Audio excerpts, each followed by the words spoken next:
Very quickly, I'm going to go over the definition of terrorism in accordance with the United States Code and the FBI's Bureau of Investigation terrorism definition.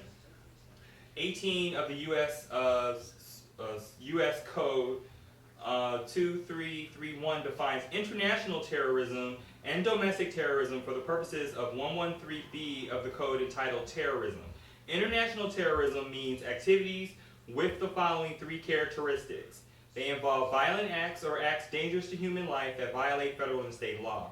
They appear to be intended to intimidate or coerce a civilian population, to influence the policy of a government by intimidation or coercion, to affect the conduct of a government by mass destruction, assassination, kidnapping, and they occur primarily outside of territorial jurisdiction of the U.S. or transcend national boundaries in terms of the means of which they are accomplished. The persons they appear intended to intimidate or coerce, or the locale in which their perpetrators operate or seek asylum.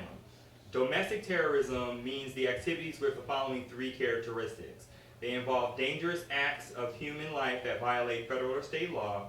They appear intended to intimidate or coerce the civilian population, to influence the policy of a government by intimidation or coercion, and to affect the conduct of government by mass destruction, assassination, kidnapping, or occur primarily within the territorial jurisdiction of the U.S. The code defines the term federal crime of terrorism as an offense that is calculated to the influence or affect the conduct of government by intimidation, coercion, or to retaliate against government conduct. It is a violation of one of the several listed statutes, including relating to killing or attempted killing during an attack on a federal facility with a dangerous weapon, relating to killing or attempted killing of officers and employees of the U.S. This is the Federal Bureau of Investigation's term of terrorism, and I do not believe that they have a term for extremism, because, like I said, extremism is a new concept in this country. But what we find is that in the FBI's definition of terrorism, there are strong coexisting factors related to extremism. And extremism, once again, is violent acts against a group or people for the purpose of changing the person's personal moral beliefs on the other person's moral beliefs. So, for example, if I am a Catholic, and because I am a devout Catholic, I feel that all people in this country should be pro-choice, should be non-abortion.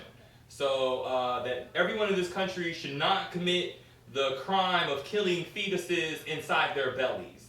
Now, because not everyone knows that there are also some people who are raped, who are impregnated with people who they do not want to carry their children, it is not right for us to put an extreme ideology on this person that you must abort because my religious pastor told me that to have someone's baby and to kill someone's baby, whether you've been raped, whether you were manipulated, whether the condom broke, whatever, that you should not be able to carry, that you should not have to carry a child for 9 months and raise a child for 18 years for a person who has threatened or damaged yourself, which is purely detrimental to the person's personal beliefs based on their individual selection. And why we have these rights of civil rights in extremism and terrorism and how we enforce these rights is because it is not our right as one person, just like we were referring to the homeless person, it is not our right to tell the homeless person what he wants to do with the money that we give the person. It is not our right to judge. It is not our right to say that that you should not kill a fetus inside of your womb because I don't feel that you should kill a fetus inside of your womb. That's not my right to do. That's not my right to affect someone extremely with my personal moral beliefs. And when I do that, I'm acting outside of the norm. When we speak of violent acts, now, violent acts are terrorism is an induction of fear, And extremism is an induction of hate for control, right?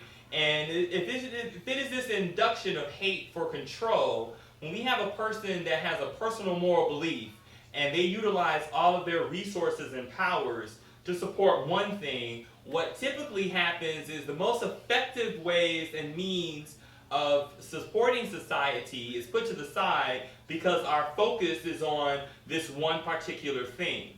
I spoke with an officer in New York, and New York, of course, was affected by the World Trade Center bombings before the 9/11 event, and so they have a integrated system in regards as to how they view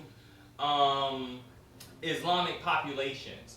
And they said that to me, well, how do you know that a woman approaching you with a mask and a headdress and an outfit is not carrying a bomb and about to blow up a building?